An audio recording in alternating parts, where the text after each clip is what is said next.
Assalamualaikum warahmatullahi wabarakatuh. Perkenalkan, saya Miftahul Khairah dengan nomor induk mahasiswa 2303010002.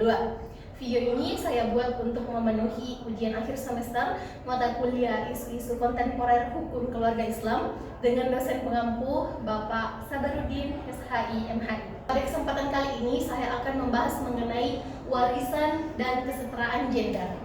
Teman-teman, berbicara tentang warisan itu sudah tidak asing lagi bagi mahasiswa hukum keluarga Islam. Warisan terjadi apabila tiga unsur ini terpenuhi. Yang pertama, ada orang yang meninggal atau pewaris. Kemudian yang kedua, ada orang yang diwarisi atau ahli waris. Kemudian yang ketiga, ada harta yang diwariskan. Nah, pada kesempatan kali ini saya akan mengaitkan warisan dan kesetaraan gender.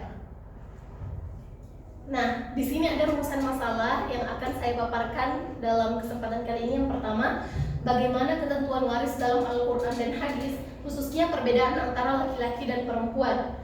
Nah, dipahami dalam masyarakat modern ini yang menuntut kesetaraan gender. Kemudian yang kedua, mengapa muncul perbedaan pandangan antara ulama klasik dan ulama kontemporer dalam pembagian warisan. Nah, ketentuan hukum waris dalam Al-Quran dan Hadis serta pemahaman dalam konteks kesetaraan gender.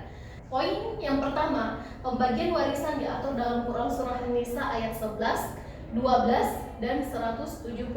Nah, kemudian prinsip pembagian 2:1 antara laki-laki dan perempuan. Mengapa laki-laki mendapatkan 2 dan perempuan 1? Kemudian dipahami sebagai keadilan dalam konteks sosial klasik.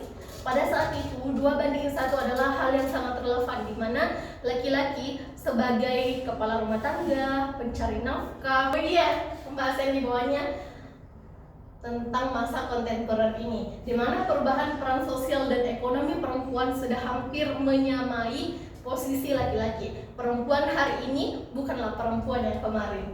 Kemudian muncul perdebatan tentang keadilan pembagian 2:1. Nah, pendekatan maqasid syariah menekankan keadilan dan kemaslahatan bagi kedua-duanya. Kemudian yang terakhir, bagaimana kesetaraan gender dimaknai sebagai keadilan substantif. Yang terakhir, musyawarah keluarga sebagai solusi kontekstual Indonesia.